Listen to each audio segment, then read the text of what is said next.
Darling, you know that I want things to go our way.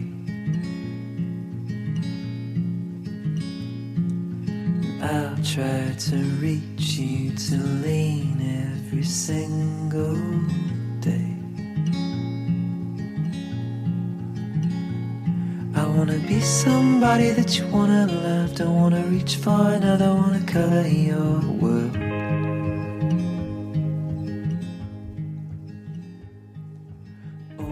Jean-Baptiste Labat, on va appeler son nom, L-A-B-A-T. Jean-Baptiste Labat est un Parisien qui a été ordonné prêtre il y a très très longtemps, en 1685. Jean-Baptiste était un écrivain, ingénieur, botaniste. Le père Labat, c'est comme ça qu'il l'appelait. Donc, le père Labat a fait aussi des études scientifiques. Donc, c'est un gars très éduqué pour quelqu'un du 17e siècle. Plus tard dans sa vie, il y a une porte qui s'ouvre. Lui, il était ordonné prêtre et à un moment donné, dans sa vie, il se passe des choses. Et là, il a l'occasion de partir en mission vers le Nouveau Monde.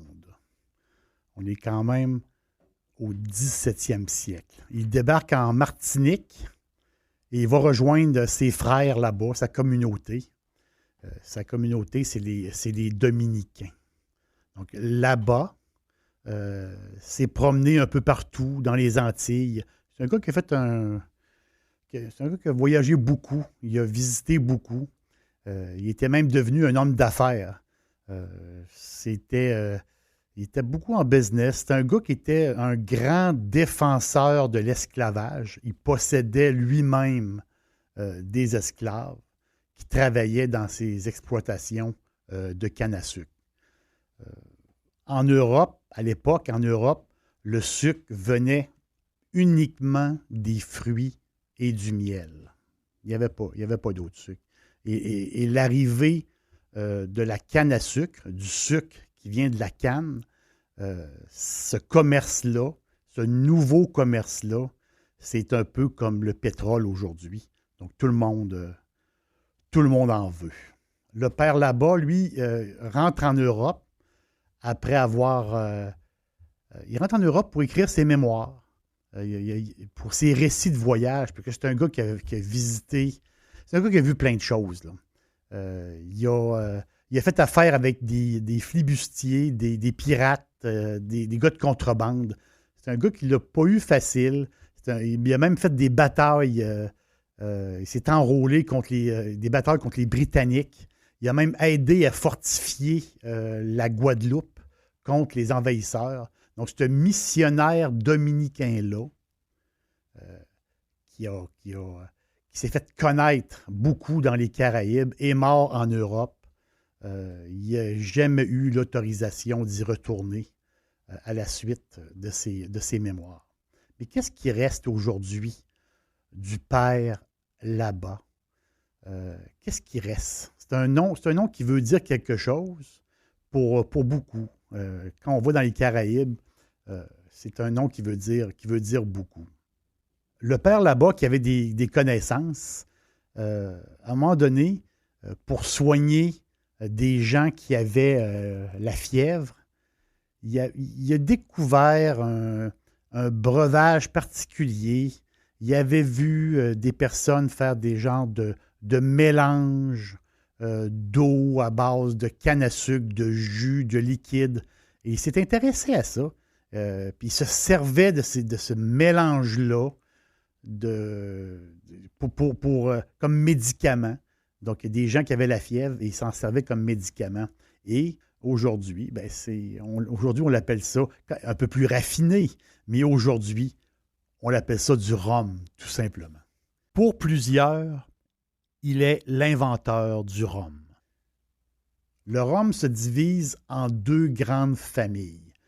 Le rhum agricole, obtenu à partir de jus de canne, Le jus de canne est broyé. Le liquide, il en sort un liquide. Le liquide est fermenté et ensuite il est distillé. Le rhum traditionnel, on va l'appeler comme ça, lui, il est fait à partir de jus de canne, c'est un genre de mélasse. Donc, il faut chauffer le jus de canne pour en faire une mélasse. Un peu c'est le même principe que le sirop d'érable. Donc, c'est une mélasse. Ensuite, la mélasse est fermentée et ensuite, c'est distillé. Que ce soit en blanc, en brun ou en ambré, que ce soit vieilli en fût ou non. Le rhum, souvent, il peut faire un petit bout en tonneau. Qu'il soit épicé ou arrangé, le rhum, il y a tellement à découvrir. Il y a tellement de sortes de rhum. Et c'est vraiment, ça devient comme une expérience, ça devient comme une passion de vouloir goûter des nouveaux produits.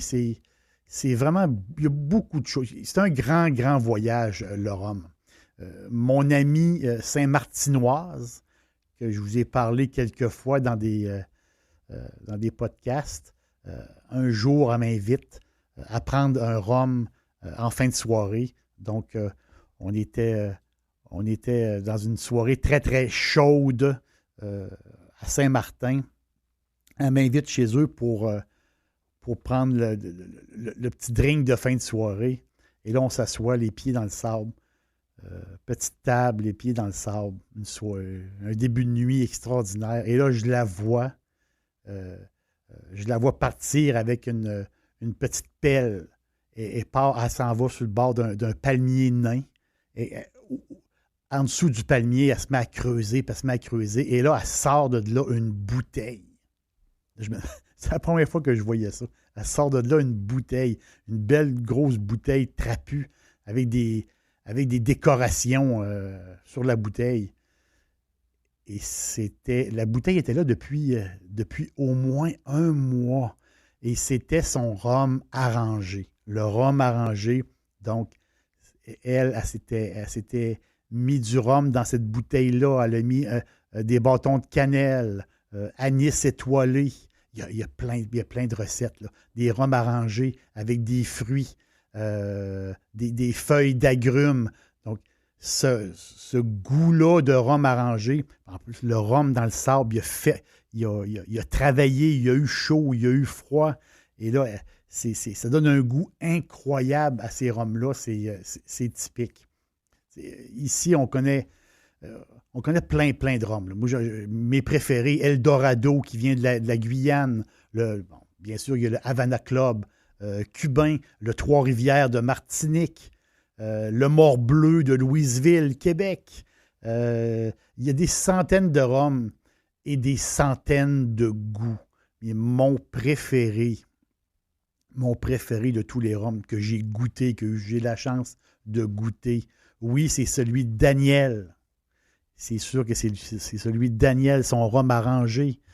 Mais nous, on l'avait bu toute la bouteille ce soir-là. C'était trop bon, c'était extraordinaire.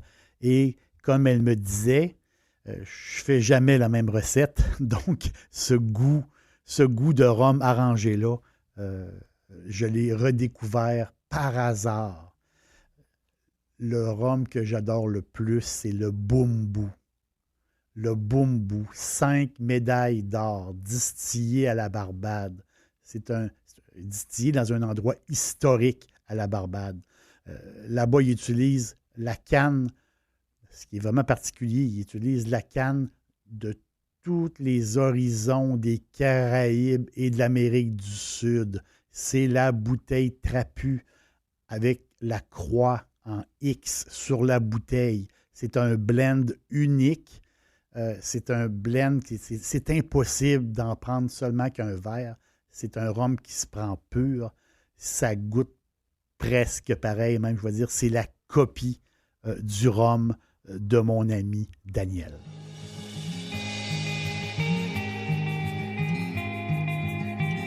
En Guadeloupe, il y a plusieurs îles. Une d'entre elles s'appelle Marie-Galante.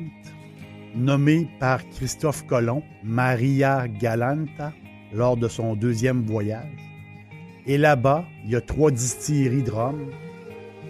L'une d'entre elles fabrique le rhum en l'honneur du père Labat. À votre prochain passage, l'aubergiste vous offre un bumbu. Le bumbu, un rhum extraordinaire.